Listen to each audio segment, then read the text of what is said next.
There's a couple of things I remember about Anzac Day. Firstly was the week leading in. We always had special guests in to tell us about stories about going to war or leading into war and just their mindset and what was like in the middle of battle. And it made rugby league seem a whole lot easier.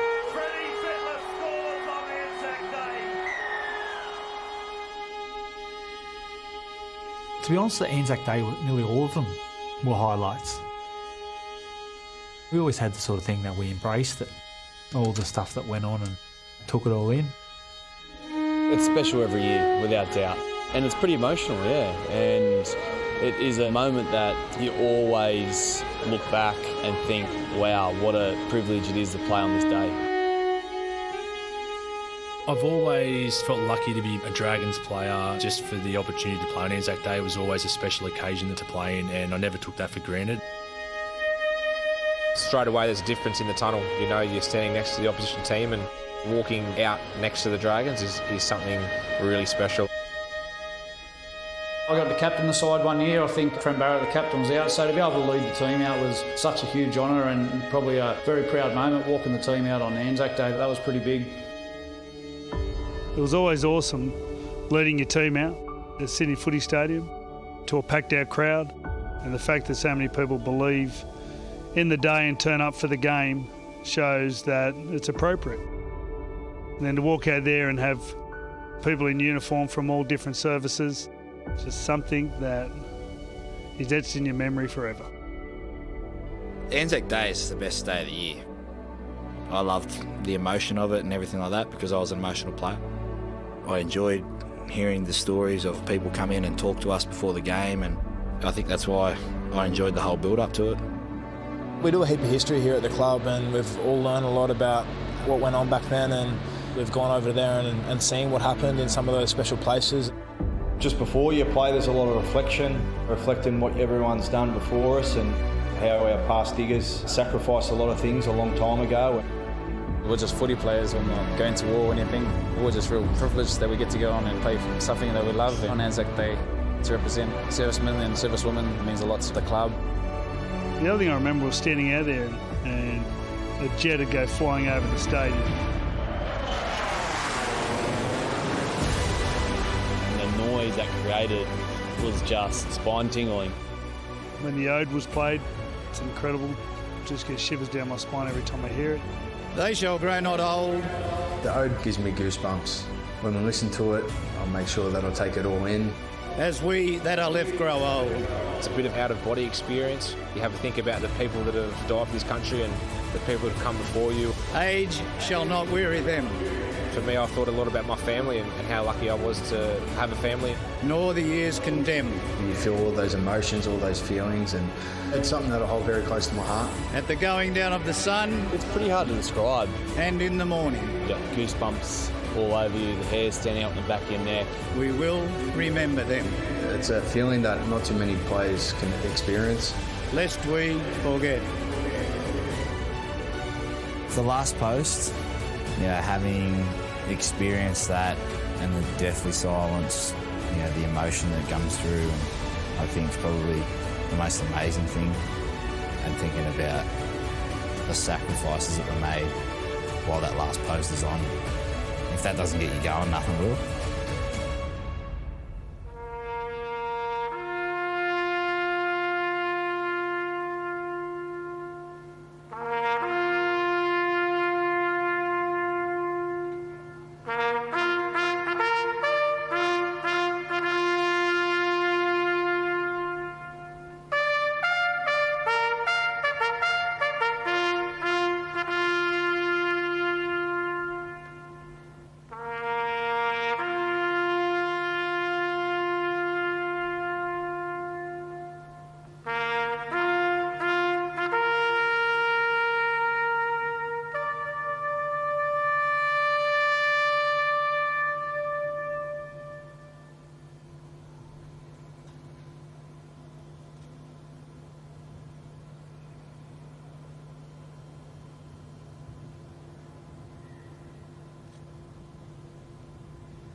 Once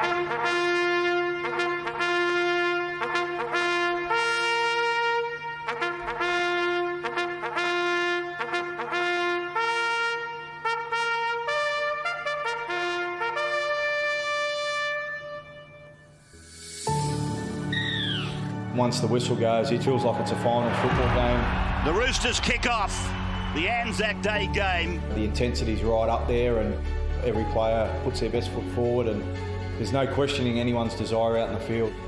It does feel like more of a finals game. It's got a finals feel to it.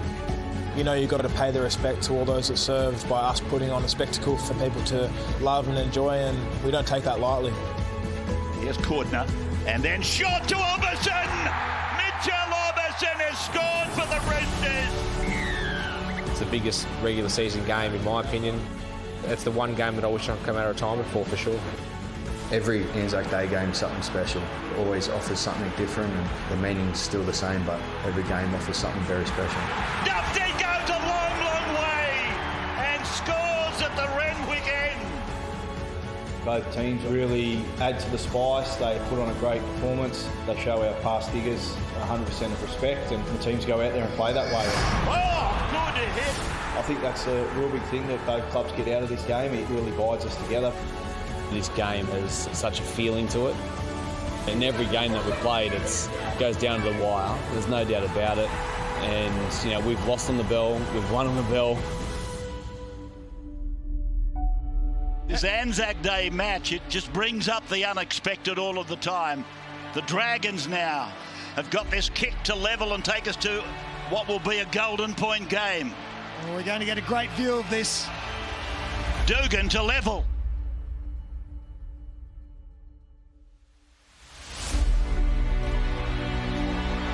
It looks okay. Got it! He's got it easy. What a kick. Never looked like missing. That's a big time play.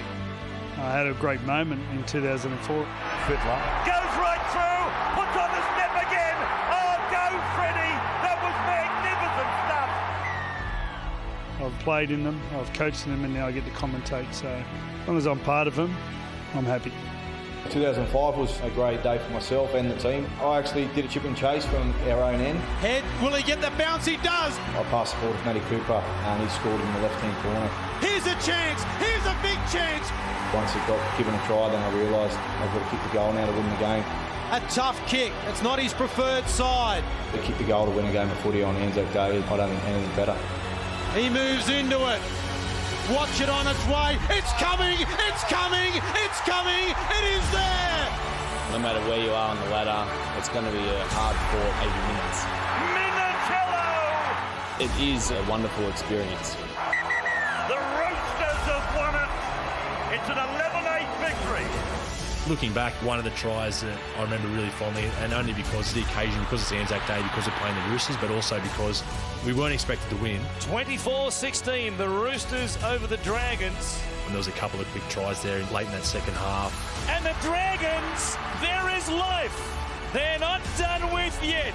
Nick Wayman took a hit up, I remember, really close to the try line. He managed to spin around. I was there, popped the ball up, bang, over the try line. Gray scores for the Dragons, and they've done it again on ANZAC Day. Unbelievable! It'll be every kid's dream to come down to the last 20 seconds of a golden point for someone to kick a field goal. That'll be a moment that I'll never forget, and I'm sure Mitchell won't either. Mitchell's got it away. Got it. Roosters win by a point. At the going down of the sun and in the morning, we will remember them, lest we forget. Lest we forget, good morning and welcome to the Sunday Footy Show on one of the most significant days in Australia of the year. It is so wonderful to have your company and to be joined by you, Brad Fittler. Great to see you. Hey, Aaron. Peter Sterling. Morning, Aaron. And Rowan Sims. Hey, Aaron. Let's get stuck into our Sunday salutes. We'll talk a little bit more about this occasion later, but first of all, I love stories like this. Absolutely. Bryce Cartwright, he was one of my favourite players coming through, and I had the pleasure of coaching him in the City team in I think it was 16 and 17.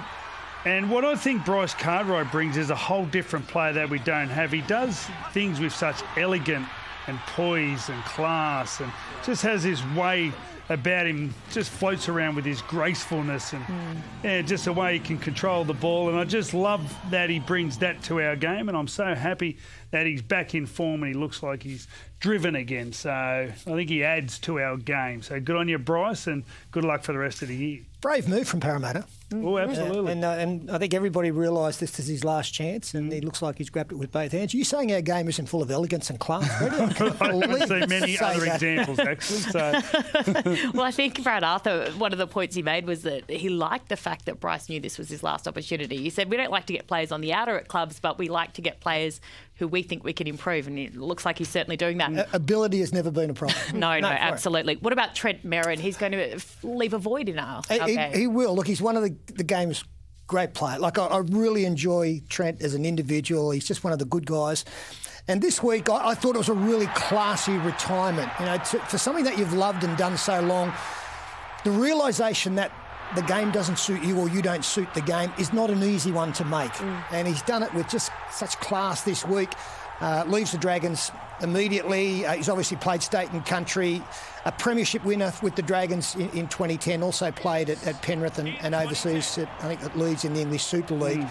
And no payout sought by him. And he was my Sunday salute before I realised that he's actually joining us on the show this morning. So we'll get into our stats and that then. But just one of the good guys, and he just exited, you know, as I say, in a really classy way. To be so honest about why as well was all class. It's hard to admit that. Absolutely. It'll all happen to us one day, a long, long time down the track. Okay, Roo, what about you? Something sneaky to Panthers. Yes, well, if Freddie wants class and elegance, then this is one. I love the forwards. I love a forward play. I love my scrums, but I love a scrum play even more. And this was an ode to the 2016 Sharks Grand Final. Look at this. Same sort of thing. Gal on the inside. Beautiful try there. So more cheeky and tricky than class. It's still classy. Right. I love it. Love the forwards. Bring more scrums in. The way they more scrum plays. The way they set it up that they were going left, they stacked the left side, and only half the scrum pushed, and it was just beautiful. It was. I still don't know if you're allowed to push in the game because I saw one get pulled up as a penalty, didn't we? Yeah, exactly. So I'm all for pushing in scrums, but obviously, not to the point where we're going to be stopping the scrums. Are we going to bring back contested scrums? No, not to that level. I don't believe we won't go the rugby union. They put scrums out of the game for a reason. They're boring and dull. Mate, you know that we now rugby union. It wasn't boring. They're still in the game. What do you mean? That was beautiful. Just that much now. We are the home of rugby union now. You'd be very careful. Are we? Did you not know that? Stan, and on Channel 9 Free to Air. We do love Stan, don't we, Just? Okay, let's take a look at the results so far in round 7, and starting with the Panthers on Thursday night up against the Knights. They were too good. The Titans and the Rabbitohs, a point-scoring frenzy there. The Rabbitohs too good. Thank you to Benji Marshall in that second half. The Eels, well, it was an abolition of the Broncos. The Bulldogs there first. An abolition? Right, what's an abolition? We'll discuss that a little bit later. I paused before I said it. They abolished? Is that not a word, abolition? Oh, God. It is, but not in regards to rugby league results. Why do you guys just not be silent while I do that and allow people at home to think it must be a word? Aaron said it. Okay, and Cowboys, of course, they've got 3 straight now. A hat-trick, giving the Raiders their 3rd straight loss. What does the ladder tell us, Stello? Yeah, unusually on a Sunday morning, we've still got 3 games to be played this afternoon, but the Panthers and Rabbitohs and Eels are in the top 4. I guess... interesting enough is the fact that last year's finalists in the Raiders, the Knights and the Sharks will be outside the top 8 at the end of completion of this round. And look down the bottom there, the Bulldogs, their first victory secured of the season. They joined the Tigers and the Broncos on 2 competition points. Abolition, the act of abolishing a system, practice or institution, which I think is relevant given what they did to the Broncos. The score of a game of footy. No, but I think it's right. So we won't see that team next week? Well, we might not, who knows. Let's ask Danica Mason, who has got all the news for us.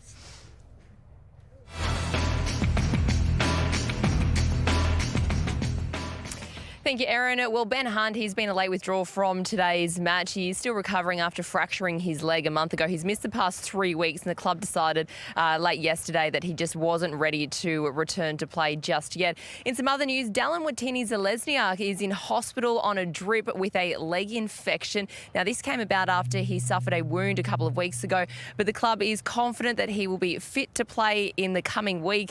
And some good news for the Roosters today. We get to see Sam Verrills back in action. He's making his long-awaited return. He hasn't played since round 7 last year when he ruptured his ACL. Ironically, that game was against the Dragons as well, so we can't wait to see him back in action today. Absolutely. Danica, we'll cross out to you a little bit later on. Thank you very much. Now, ANZAC Day is, as I said earlier, one of the most special days on the Australian calendar. And rugby league, you can be critical of it for different things, but I think the way that we commemorate this occasion, the way that we pay tribute and thank our servicemen and women is just so special. You played a part in plenty of these matches. You played a part in our opener, which was so special. Well done. What does it mean to you? Well, I think the league do a great job, but I think the people turning up. I think without the people turning up and giving you the backdrop of what is great sport, sport's all about, you look at the players, they're just their face and what's going on through their mind. Sport's all about theatre and drama, and without the people in the stand, you don't actually get that. And, the last post, I think anyone who has ever been around, when you just stand still and listen to the last post, how emotionally driven it is.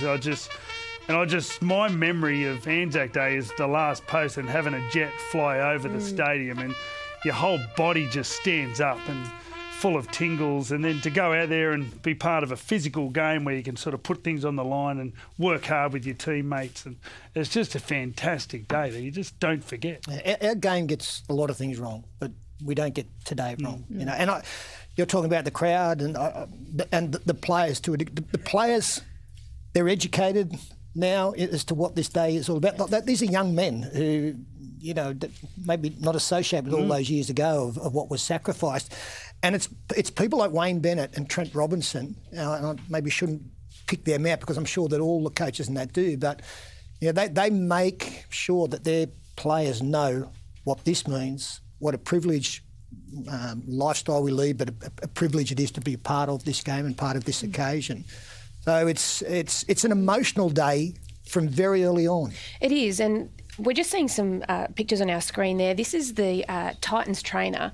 He is a Vietnam vet, and the club paid tribute to him. It was so wonderful to see pre-game getting around him. You could see the emotion in his face. You could see the emotion on the players' faces as well. And as a game, I think we use our platform very well to push a lot of social issues, but also we do show a lot of respect to days like this. And it is wonderful to see the players get on board, and it's wonderful to see vets in our game, working within our game. It's just, it's a beautiful moment. I think almost more than any other sport, you look back through the years and the Vietnam conflict and plenty of others, rugby league is grassroots Australia, and so many of our diggers, so many of our soldiers were massive rugby league fans, played the game themselves. When they go away to war, that was the one thing that kept them going, was keeping an eye on their teams, getting results sent over from home. So this game has also played a huge role in their lives, so it's really special that it gives back. I think it also emphasises the fact we acknowledge what's going on today as well, the people who are serving to protect us today, not just the diggers. I think the recognition of that across today is the most significant day of our year. Absolutely. Hands down. And I think you look at the issues that soldiers face when they come home from war as well, and that is now front of mind with the announcement of a Royal and a National Commission as well into suicide when it comes to veterans. So there are so many different aspects we look at, and days like today are just so crucial, not only to look at the past but moving forward as well. Okay, we have